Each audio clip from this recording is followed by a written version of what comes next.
Over the past several months, sisters and brothers, if we've been following the news, we've been challenged on this question about kings, whether we want a king, whether this democracy thing we've been trying for almost 250 years has been worth trying.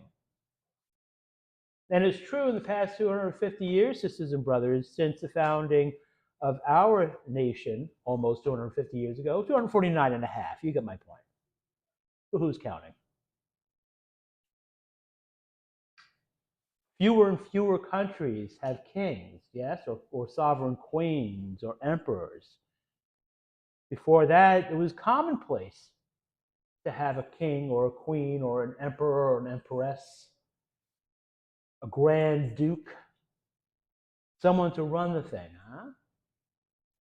And over the past 250 years, we've seen fewer and fewer countries. Pope Pius IX noticed this almost 100 years ago.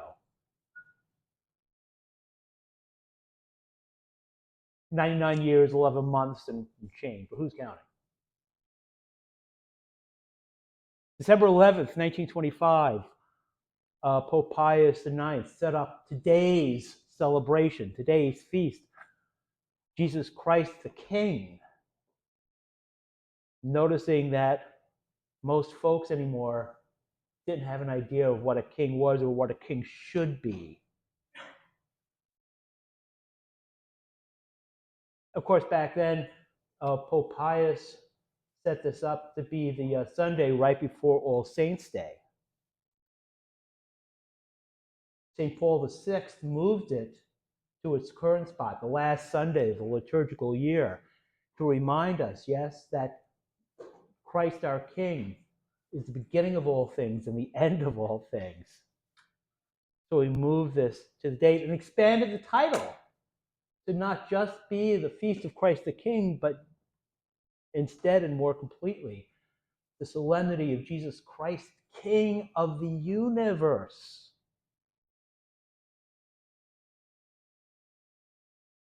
We don't know what a king does.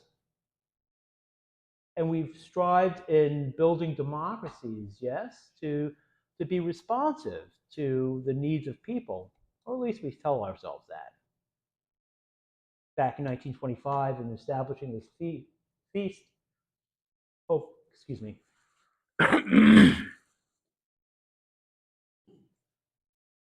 in establishing this feast, Pope Pius pointed out that some men went even further, and which is set up in the place of God's religion, a natural religion, consisting in some instinctive affection of the heart. There were even some nations who thought they could dispense with God, and that their religion should consist in piety and neglect of God. Pope Pius recognized, as I hope we recognize, that it is intrinsic to human nature, it's intrinsic to human societies to be governed. But we have to choose to be governed, and we choose how to be governed.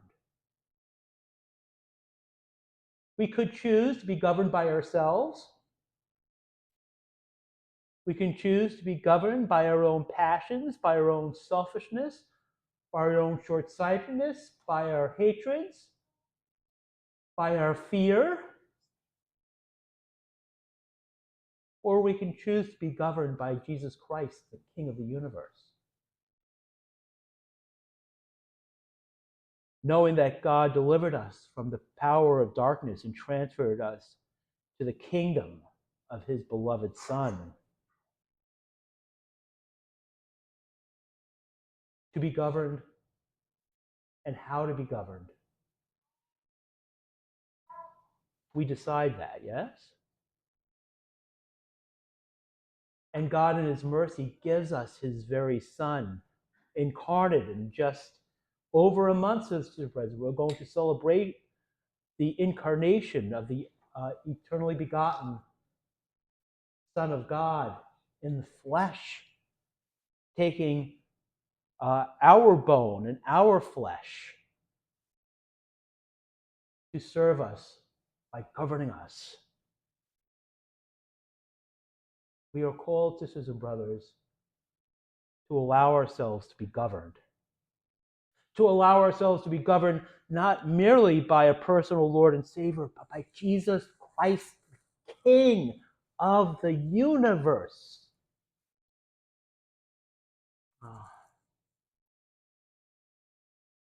Pope Pius IX also points out that, oh, what happiness would be ours if all men, individuals, families, and nations would but let themselves be governed by Christ.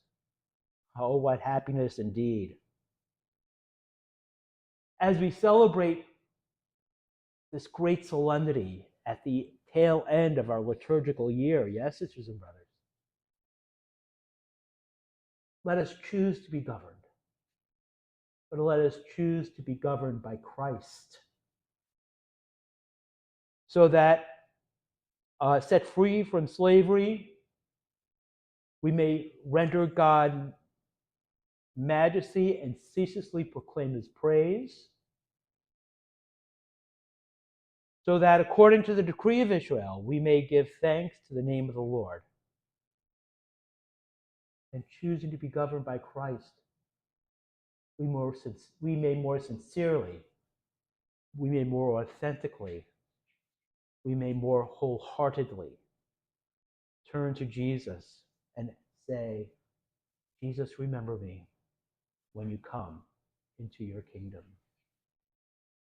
Praise be Jesus Christ, now and forever.